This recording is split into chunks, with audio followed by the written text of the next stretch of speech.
वाला, जन्मों जन्मों वाला जो हमने अज्ञान,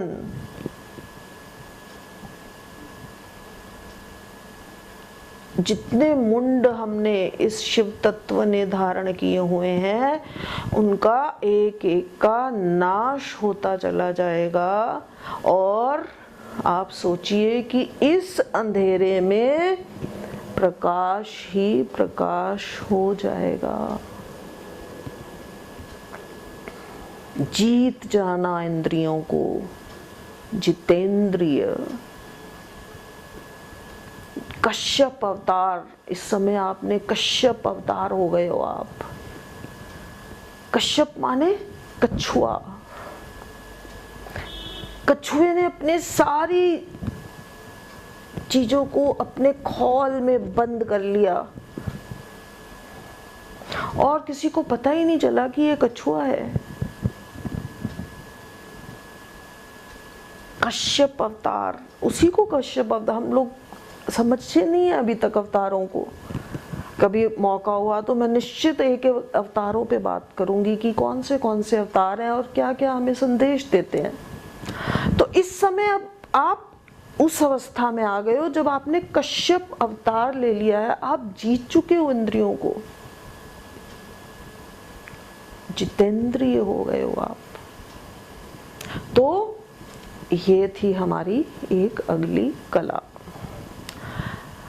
अब इंद्रियां किससे काम कर रही हैं, किसके माध्यम से? मैंने आपको पहले ही बता दिया, मन के पास उसकी लगाम है।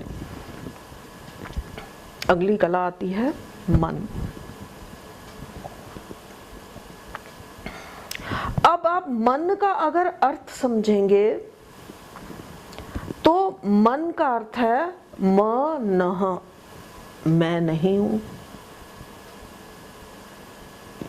जब वो मना का अर्थ ही है कि मैं नहीं हूं, इल्यूजन है, एक भ्रम है कि मैं इस संसार को सत्य मान रहा हूं, मेरे माता हैं, पिता हैं, मेरे बच्चे हैं, मेरी स्त्री है, मेरा ये रिश्तेदार है, मेरा ये घर है, मेरी ये चीजें हैं, मैं हूं, मैं बड़ा सुंदर हूँ, ज्ञानी हूँ, अभिमानी हूँ। हम कितना अभिमान करते हैं। मैं करती बकरी अपना शीश कटाती, मैं करती मैना सबके मन को भाती।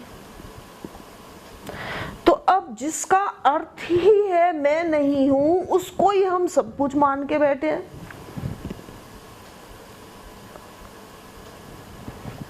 कि मेरा मन ये कर रहा है, मेरा मन वो कर रहा है, मैं ये कर लूं या मैं ये नहीं करूं, मेरा मन तो आज ये लड्डू खाने का कर रहा है, मेरा मन ये कर रहा है, मेरे को आज ये ही खाना है, मेरे को वहाँ जाना है, मेरे को हॉलीडे पे जाना है, मुझे ऐसे कपड़े चाहिए, मुझे ऐसा ये चाहिए, मेरा मन ये, मन मन मन मन मन मन, सब जगह मन को हमने,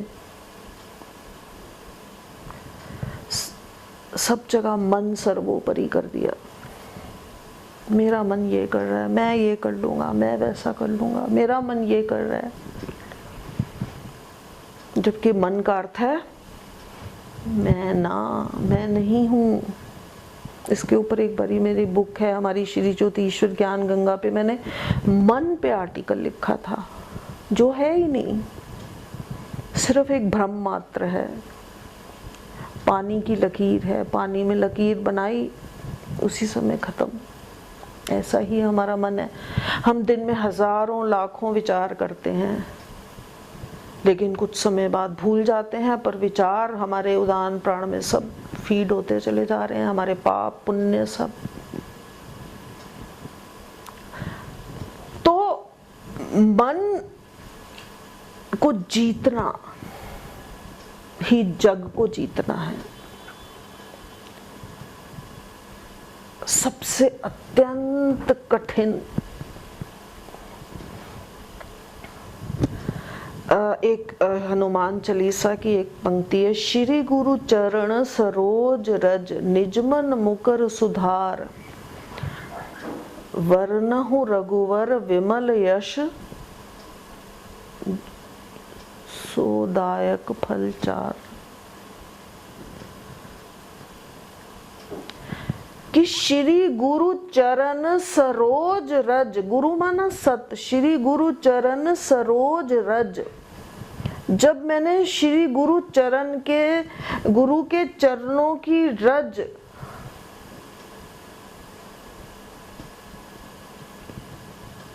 जब मैंने उसको अपने को ऐसा बना लिया कि मैं उसके साथ मेरा एकाकार हो गया, तो अपने ही मन में निज मन मुकर सुधार, तो मेरा मन जो है अपने भीतर में ही उसका सुधार हो गया।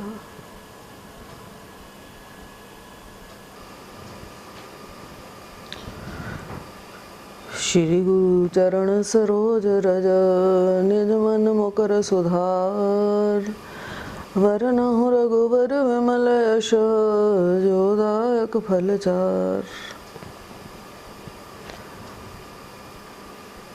हम चर्चा कर रहे हैं 16 कलाओं की।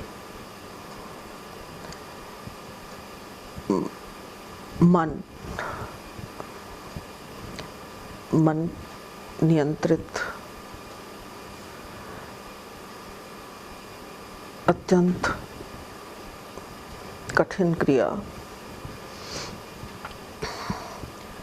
इसीलिए हनुमान चालीसा श्री गुरु चरण सरोज रज, माना जब हम श्री गुरु जो जिसका वैभव है, सत्य का वैभव है, उनके चरणों की रज को हम चख लेते हैं, तो अपने निज मन मुकर सुधार, तो जो हमारा मन है वो उसकी गंदगी, उसका मल समाप्त हो जाते हैं। समाप्त माना सम हो जाना, माना भेद दृष्टि समाप्त हो जाना। निज मन मुकर सुधार।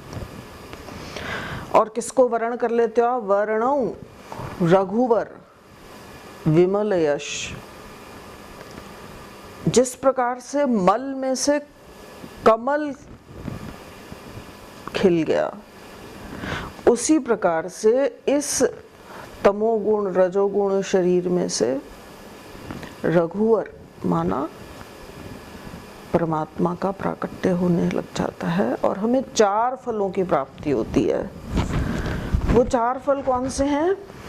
धर्म, अर्थ, काम और मोक्ष। धर्म, यहाँ पर धर्म का अर्थ ये नहीं है कि मुसलमान या सिख या ईसाई होना। धर्म का अर्थ है सत्य। धर्म माना सत्य। और अर्थ का यहाँ पर मायना, अर्थ कोई धन या माया को नहीं कहा गया है, उस सत्य को समझना और समझने के पश्चात उसको अनुभव करना। धर्म अर्थ माना सत्य को जानना, अनुभव करना। फिर उसके पश्चात जो की गई प्रक्रिया होगी, माना धर्म अर्थ को जानने के पश्चात, माना अब आपकी जो प्रक्रिया, जो कर्म होगा, वो विशेष सत्य के द्वारा किया होगा। सत्य के द्वारा किया गया कर्म। धर्म अर्थ काम। और अगर आपने इन तीनों को जीत लिया तो मोक्ष। ये 4 फल हमको मिलेंगे। तो मन, यहाँ पर बड़ी सुंदर ये 4 लाइनें मुझे लगती हैं कि श्री गुरु चरण सरोज रज, निज मन मुकर सुधार, कि अपने मन को सुधारें हम, जो है भी नहीं, जिसका अस्तित्व भी नहीं है। वरना हो तो आपको परमात्मा स्वयं ही आपके अंदर, बस आपने मन को सुधारा, परमात्मा हमारे भीतर। तो एक कला हो गई मन। अब मन कैसे प्रतिक्रिया कर रहा है? अन्न को ग्रहण करने से, क्योंकि ये शरीर तभी रहेगा जब हम अन्न ग्रहण करेंगे। अन्न ग्रहण करने पर ही मन प्रतिक्रिया करेगा, क्योंकि जब भूख लगी है बहुत जोर से और हम अन्न नहीं ग्रहण करेंगे तो मन भी भूखा मरना शुरू हो जाएगा। हाय भूख लगी है, हाय ये चाहिए, हाय वो चाहिए, जिस चीज की कामना होती है उसके लिए हम भागते रहते हैं। तो अन्न इस मानव देह में श्री कृष्ण की 16 कलाओं में अन्न भी एक कला है।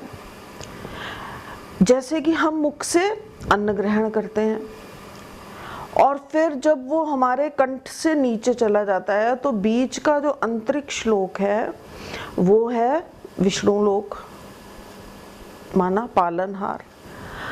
अब वही अन्न जो है उसमें से ही सबसे जो रिफाइंड जो रस है उसमें जीवात्मा का वास है, वो वीर्य में परिवर्तित हो जाता है। और वही अन्न रक्त में परिवर्तित होता है। वही अन्न जो हमारे शरीर में हमारे जो आप हॉस्पिटल जाते हैं अपने टेस्ट कराते हैं तो उसमें कहते हैं ये कोलेस्ट्रॉल बढ़ गया है, ये घट गया है, ये प्रोटीन बढ़ गया है, ये सब। तो जो हमने अन्न ग्रहण किया है उसमें से वो जितने भी जो हमारे शरीर को जितने भी विटामिन्स और सब कुछ चाहिए होता है उसी अन्न में से जो समान प्राण हैं उन सबको अलग अलग कर देता है। और फिर उसमें जो बेकार की जो उसकी जो उसमें से वेस्ट जो उसमें जिसका कोई यूटिलाइजेशन नहीं है हमारे शरीर को, वो मल और मूत्र बन के वहाँ पर भेज दिया जाता है। ये सारा काम समान प्राण हमारे भीतर करता है इंटेस्टाइन में जाके। तो इस प्रकार से अन्न जो है हमारा एक, ये जो जितनी भी चीजें हैं ये सब एक दूसरे के साथ कनेक्टेड हैं, एक दूसरे के साथ जुड़ी हुई हैं। जैसे प्राण श्रद्धा, मतलब परमात्मा ब्रह्म था, वहीं से प्राण आया और वो 2 में परिवर्तित हो गया। फिर वहां से उसको 5 तत्वों की जरूरत पड़ी आकार देने के लिए, तो भूमि गगन वायु अग्नि नीर पंचभूत हो गए। अब ये किस में परिवर्तित हो गए? इंद्रियां बन गई। इंद्रियां किससे कंट्रोल हो रही हैं? मन से कंट्रोल हो रही हैं। मन कैसे चलेगा? जब हम अन्न ग्रहण करेंगे, है ना। तो इस प्रकार से ये सारी जो कलाएं हैं इनको हम एक बार जब समझ लेंगे तो फिर हमको अपनी साधना जो है वो बड़ी सरल हो जाएगी, क्योंकि हम अपने शरीर के सारी चीजों को हम जानने लग गए हैं अब। तो अब जो हमने अन्न ग्रहण किया, अब अन्न कैसा होगा? अन्न अगर तमोगुणी है तो तमोगुणी वृत्तियों में प्रक्रिया होगी। अगर हमारा अन्न रजोगुणी है तो रजोगुणी प्रतिक्रिया होगी। अगर हमने सतोगुणी अन्न ग्रहण किया है तो जैसे प्रसाद, जब हम घर में भोजन प्रसाद बनाते हैं तो हम उसको, पहले वो भोजन था, परंतु जब हमने उसको परमात्मा के सामने अर्पित कर दिया, उसको भोग लगा दिया, अब वो प्रसाद में परिवर्तित हो गया। अब वो जो प्रसाद हमने ग्रहण किया तो उसका हमारे ऊपर विशेष प्रभाव होगा। तो इसी प्रकार से जब मन, ये सारी चीजें एक दूसरे से जुड़ी हुई हैं और एक दूसरे का प्रभाव भी एक सबके ऊपर पड़ता है, तो मन भी सतोगुणी होगा, प्रसाद भी सतोगुणी होगा, तो जो वीर्य भी उसी में से बनना है, उसके रसों में से, जो मेन सबसे पहले जो एक रस होता है वो वीर्य होता है, जिसमें जीवात्मा का वास होता है पुरुष के अंदर। तो वो जो संतान होगी, जो वीर्य होगा, वो भी फिर सतोगुणी होगा। तो वीर्य भी एक मुख्य क्रिया है हमारे शरीर में कि उसका भी शुद्धता होनी बहुत जरूरी है। तो अगर यहाँ पर हमारी ये सारी क्रियाएं शुद्धता में हो रही होंगी तो अभी से ही जो हमारी सात्विकता है, यहीं से वीर्य से ही सात्विकता प्रारंभ हो जाएगी, फिर संतान भी अच्छी होगी, फिर आगे हमारी सतोगुणी वृत्तियों में ही हम प्रक्रिया करेंगे और फिर हम लोग सच में चलने का प्रयास करेंगे। तो जितना जितना सत समाप्त होता चला जाता है उतना उतना कलह युग का प्रभाव बढ़ना शुरू हो जाता है। तो दैत्य जो होते हैं, परमात्मा ने, परमपिता परमेश्वर ने जब ये सृष्टि की रचना रची तो देवता और दैत्य माना परावृत्तियां और अपरावृत्तियां। तो अपरावृत्तियों का जब हम नाश कर देते हैं तो हमारे अंदर परा माने शुद्धता, जो हमें ऊर्ध्वगामी ऊपर की ओर लेके जाती है। और जब हम इस शरीर का परित्याग करते हैं तो फिर सूक्ष्म शरीर जो है वो भी क्या करता है, बिल्कुल उसका भार, ये जो वेट था पंचभौतिक शरीर का, ये सब नीचे पंचभूतों में मिल गया और उसका जो बीज था वो चुप करके वो हल्का हल्का हल्का हल्का जाके आकाशवत हो गया, आकाश में मिल गया। अगर हमने साधना की है तो हम गुणों में मिल गए, जो पंचभूतों में जो तत्व थे शिव तत्व में मिल गया।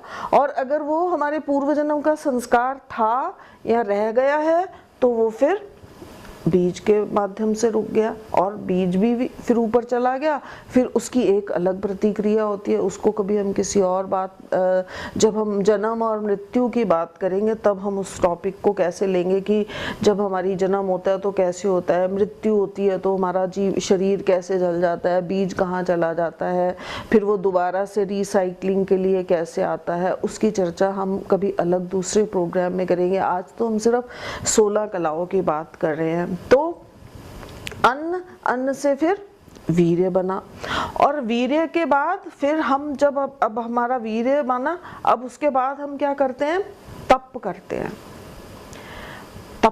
हैं। जैसे कि पूरे ब्रह्मांड में एक सूर्य है अग्नि का गोला और वो प्रकाशित कर देता है, एक छोटा सा अग्नि का गोला। इसी प्रकार से चंद्रमा का, पूर्णमासी का चंद्रमा पूरे ब्रह्मांड की अंधेरे को प्रकाश दे देता है। इसी प्रकार से हमारे पूरे शरीर में जो थोड़ा सा वीर्य बनता है, जो एसेंस रस बनता है, उसमें जीवात्मा का वास होता है। तो इसी प्रकार से जब हम तप करते हैं तो हमारे जो भीतर जो अज्ञान भरा पड़ा है, अज्ञान माना तमोगुण, रजोगुण और सतोगुण को दो भागों में थोड़ा सा बांट लीजिए, क्योंकि सतोगुणी में जैसे हम लोग सृष्टि की सेवा करते हैं, हम लोग दान पुण्य करते हैं, हम धर्मशालाएं, मंदिर, मस्जिद और ये सब चीज़ें बनाते हैं, भंडारा करते हैं, प्याऊ लगाते हैं, ये सब भी सतोगुणी वृत्तियों में आता है। परंतु अगर उसमें हमारे का अहंकार आ गया, अभिमान आ गया, तो फिर वो भी तमोगुण में परिवर्तित हो जाता है। तो इस प्रकार से फिर शुद्ध सतोगुणी वृत्तियों में अगर हम चले गए हैं, शुद्ध माना कि मैं कर रहा हूं पर मुझे अभिमान नहीं है, मुझे आभास भी नहीं हो रहा कि मैं कोई क्रिया कर रहा हूं। तो इस प्रकार से हमको बड़ा 24 घंटे जब हम तप करते हैं तो हमको बड़ा सुजाग रहना पड़ता है कि कहीं मेरे अंदर कोई विकार ना हो, कहीं मैं किसी की निंदा ना सुन लूं या मैं किसी की चुगली ना कर लूं। अपनी ये जो हमारी ये जो 7 ज्योतियां हैं, हमारी ये 2 ज्ञान चक्षु हैं, ये जो हमारे 2 कर्ण हैं, ये नासिका के 2 द्वार हैं, ये अत्रि मुनि जो मुख का एक द्वार है, इन द्वारों पे बड़ा नियंत्रित हमको रहना पड़ता है, और कोई ये सब गलतियां ना करें। प्रत्याहार माना इनका जो आहार है वो बड़ा शुद्ध होना चाहिए। तो इस करके हम तप जितना करते चले जाएंगे उतना हमारे अंदर में जो हम अज्ञान, जो हम इस संसार को दृश्य को जो हम सत्य मान रहे हैं, जैसे दृष्टा, दृश्य और दर्शन। तो यहाँ पर थोड़ा सा इसको भी समझ लें कि दृष्टा देख कौन रहा है मेरे अंदर में? अरे ज्योति तो नहीं देख सकती, मैं तो नहीं देख सकती, कौन देख रहा है? परमात्मा की शक्ति, उसने आंखों के द्वारा देखा। तो आंखें तो जलूंगी तो समाप्त हो जाएंगी, तो फिर कौन देख रहा था? मतलब परम शक्ति। तो इस सत्य की अनुभूति होगी तो फिर दृष्टा, फिर दृश्य कि सामने कौन दिख रहा है? अरे वो भी मेरे जैसा पंचभौतिक शरीर, 5 ज्ञानेंद्रियां, 5 कर्मेंद्रियां, 4 अंतःकरण, 5 प्राण, ऐसे करके वो भी वही है। तो हम उसको देख रहे हैं, क्या वो सत्य है? तो हमने किसका दर्शन किया? उस पंचभौतिक शरीर का दर्शन किया या उसके भीतर उस परम शक्ति को अनुभव किया? हमने सोचा कि ये शरीर का दर्शन हो गया हमें, लेकिन दर्शन किसका हुआ? उस सत्य का अनुभव हुआ। तो दृष्टा, दृश्य और दर्शन, इन चीजों को भी हमको समझ में आ जाएगा कि देखने वाला भी वो है, जिसको देख रहा हूं वो भी वही है, और पंचभूत भी वही पंचभूतों में भी परिवर्तित हुआ है।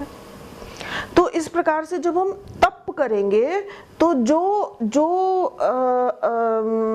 मल जो है, जो असत्य है, जो अधर्म है, जो अज्ञान है, वो स्वाभाविक रूप से परिवर्तित हो जाएगा उस गुण में, परमात्मा वाले परम तत्व में। बस हम उसी को अनुभव कर रहे हैं, उसी को देख रहे हैं। फिर सारे जो भेद थे दृष्टा में, दृश्य में, दर्शन में, वो सब एक हो गए। अब क्या हो गया? अभेद हो गए, हमारी दृष्टि अभेद हो गई। अब हमें कोई भेद नहीं अनुभव हो रहा है। तो तप करने से मतलब इस शरीर को, मानव देह में जब हमने तप किया, किसके माध्यम से तप करेंगे? मंत्रों के माध्यम से। मनः माना मैं नहीं हूं, और त्र माना हूं, तो किसके माध्यम से हूं? दैहिक, दैविक, भौतिक शक्तियों के माध्यम से हूं। तो मन ने 3 का नाश करने के लिए क्या किया? मंत्र, जैसे ओम भूर्भुवः स्वः तत्सवितुर्वरेण्यम्